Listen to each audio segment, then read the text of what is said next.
प्राचीन भारत का समय था।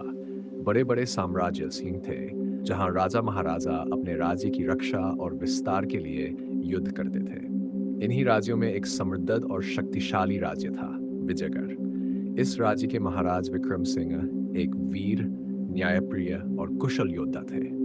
पूरे भारत में उनकी वीरता की चर्चा थी। उनकी शादी पड़ोसी राज्य की राजकुमारी रत्नप्रभा से हुई थी।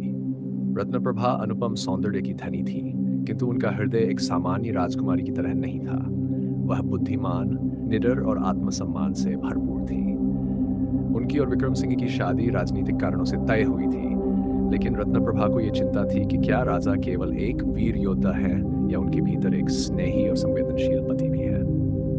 आज उनकी शादी की पहली रात थी। विराट महल और सजीव संध्या। महल को सोने और चांदी के दीपों से सजाया गया था। सुगंधित पुष्पों की मालाएं चारों ओर बिखरी हुई थी। चारों दिशाओं से बधाइयां गूंज रही थी। नौकर चाकर सब तैयारियों में व्यस्त थे। रत्नप्रभा के मन में एक अनजाना सा भय था। उन्होंने अपने महल से बहुत कुछ सुना था कि पहली रात कैसी होती है, परंतु वह स्वयं इस नए संसार में प्रवेश करने जा रही थी। राजा विक्रम सिंह अपनी विवाह की पोशाक में बहुत ही आकर्षक लग रहे थे। उनका व्यक्तित्व ऐसा था कि कोई भी सम्मोहित हो जाए। जब वे सभा में आए तो सभी ने खड़े होकर उनका स्वागत किया। राजा ने अपने सेनापति और मंत्रियों से कुछ देर वार्ता की और फिर अंततः अपने महल के भीतर चले गए, जहां उनकी नवविवाहिता पत्नी उनकी प्रतीक्षा कर रही थी। रत्नप्रभा अपने शयन कक्ष में बैठी थी। उनका हृदय तेजी से धड़क रहा था। कमरे में सुगंधित धूप जल रही थी।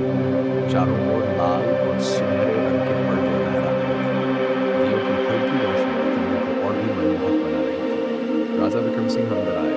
उनके तेजस्वी चेहरे पर एक हल्की मुस्कान थी, लेकिन उनकी आंखों में गहराई थी। रत्नप्रभा ने धीरे से सिर झुका लिया। राजकुमारी, राजा ने धीरे से कहा।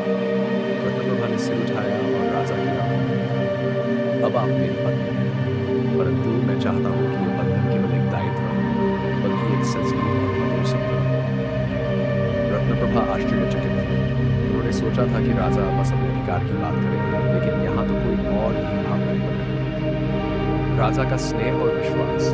राजा ने आगे बढ़कर उनका हाथ पकड़ा और धीरे से कहा, मैं जानता हूँ कि यह बंधन हमारे लिए नया है। आपको समझ आएगा। मुझे भी चाहिए। रत्नप्रभा ने पहली बार राहत की सांस ली। उन्होंने सोचा था कि आज की रात को कोई परंपरा बन जाएगी, लेकिन यहाँ तो एक नई शुरुआत हुई। राजा ने उनके सिर पर हाथ रखा और बोले, जब तक आप स्वयं तैयार हैं। रत्नप्रभा की आंखें समझ गई कि उनके पति केवल एक योद्धा नहीं, बल्कि एक सच्चे साथी थे। संबंध की शुरुआत। उस रात राजा ने रानी को अपने पसंदीदा विषयों पर बातें करने का अवसर दिया। दोनों ने अपने अपने जीवन की कहानियां साझा की। राजा ने अपने बेटे के अनुभव सुने तो रानी ने अपनी बचपन की शरारतें कवर की। धीरे धीरे भय का स्थान विश्वास ने ले लिया। पहली रात केवल शरीर का नहीं, बल्कि दो आत्माओं का मिलन भी हो सकती है। ये रत्नप्रभा ने अनुभव किया। रात बीती गई और उनके बीच की दूरी धीरे धीरे कम होती गई। समाप्ति और नया सवेरा। जब सुबह हुई तो रत्नप्रभा के चेहरे पर एक नई चमक थी। वे अब केवल विजयगढ़ की महारानी ही नहीं, बल्कि एक स्नेही और समझदार पति की प्रिय संगिनी भी थी। राजा विक्रम सिंह ने एक वचन दिया था कि वे उनके लिए केवल एक पति ही नहीं, बल्कि एक सच्चे मित्र और रक्षक भी रहेंगे।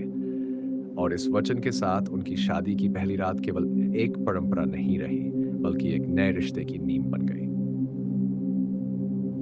सीख और संदेश। ये कहानी केवल राजा और रानी की नहीं, बल्कि हर उस रिश्ते की प्रेम, सम्मान और विश्वास की आवश्यकता होती है। सच्चे संबंध केवल अधिकार से नहीं बनते, बल्कि समझदारी और स्नेह से बनते हैं। क्या आप इस कहानी का अंत जानना चाहते हैं तो कमेंट में जय बजरंगबली जरूर लिखें।